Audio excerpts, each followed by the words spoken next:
ভারত যাদের মামার বাড়ি বাংলা ছাড়ো তাড়াতাড়ি, আমরা বলিনি এখনো যে বাংলাদেশ যাদের মামার বাড়ি তারা ভারত ছাড়ো তাড়াতাড়ি, কিন্তু তারা বাংলাদেশ থেকে এসে সীমান্ত দিয়ে ঢুকে বসে রয়েছে এখানে চুপচাপ, বিভিন্ন সন্ত্রাসবাদী কার্যকলাপে মদত দিচ্ছে, কখনো সেখানে অংশগ্রহণ করছে, আর ভয়ঙ্কর পরিস্থিতি তৈরি হচ্ছে বাংলার। একটা বিষয় বুঝে নিন যে এই উন্মুক্ত সীমান্ত যা দুর্ভেদ্য হওয়ার কথা ছিল সেটা না হওয়ার জন্য শুধুমাত্র কিন্তু পশ্চিমবঙ্গের মানুষ সাফার করছে না, পশ্চিমবঙ্গের মানুষ তার ফল ভুগবে না, গোটা দেশের মানুষ ভুগবে।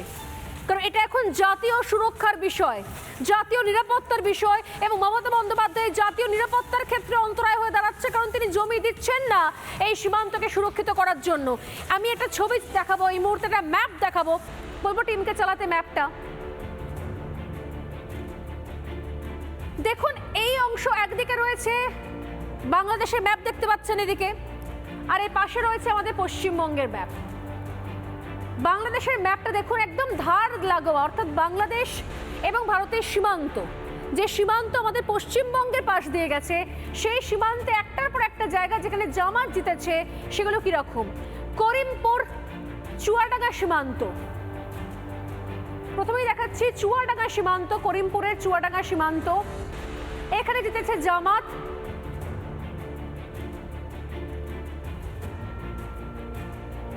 এরপর দেখুন সারসা ইউপিএ জেলা সীমান্ত, এটা আমার সঙ্গে শেয়ার করছি কোনটা, ঝাউডাঙ্গার সঙ্গে, কিন্তু ঝাউডাঙ্গা সম্ভবত উত্তরের দিকে।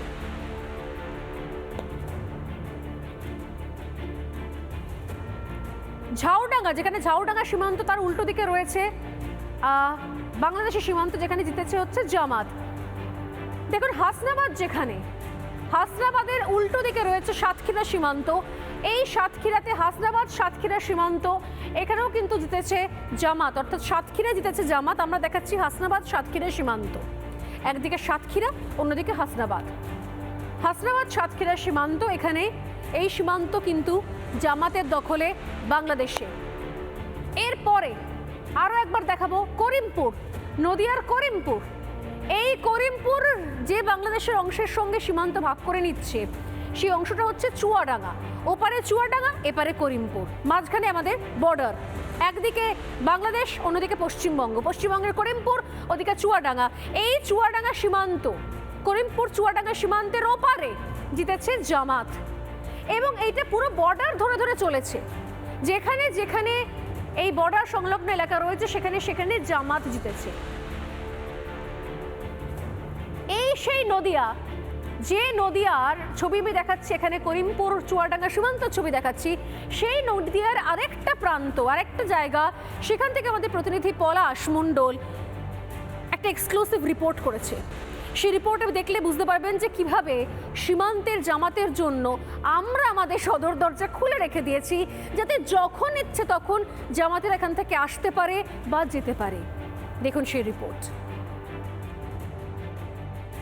এই মুহূর্তে আমি দাঁড়িয়ে আছি নদিয়ার একদম সীমান্তবর্তী ভীমপুর থানা এলাকায়, আর আমার ঠিক ওই পারে যেই গ্রামগুলো দেখা যাচ্ছে ওটা কিন্তু বাংলাদেশের চুয়াডাঙ্গা জেলার গ্রাম। আর বাড়ির ছাদে ওই যে সদ্য নির্বাচিত যে জামাত বাহিনী, তাদের কিন্তু ফ্ল্যাগ দেখা যাচ্ছে বাংলাদেশের ওই জামাত সমর্থকের বাড়ির ছাদে উঠছে। এবার যেটা প্রশ্ন, যে এই যে সামান্য এলাকাটা, যেই এলাকাটাতে রাজ্য সরকারের গাফিলতিতে এখনো পর্যন্ত বিএসএফ কোনো রকম কাঁটাতারের বেড়া দিতে পারেনি, আর যার ফলেই এইখান দিয়ে সরাসরি জামাত বাহিনী তারা পশ্চিমবাংলায় প্রবেশ করছে, এবং এখান থেকে রাজ্যের বিভিন্ন প্রান্তে তারা পৌঁছে যাচ্ছে বিভিন্ন রকম নাশকতামূলক কাজ করতে। যেমনটা এই খাগড়াগড় কাণ্ডে এনআইএ তদন্তে একাধিকবার নাম উঠে এসেছে করিমপুর, চাপড়া, বিভিন্ন সীমান্তবর্তী এলাকাতে যে সমস্ত জঙ্গি সংগঠনের বা এই বিস্ফোরণের সঙ্গে জড়িত ছিল তাদের নামও কিন্তু একাধিকবার উঠে এসেছে।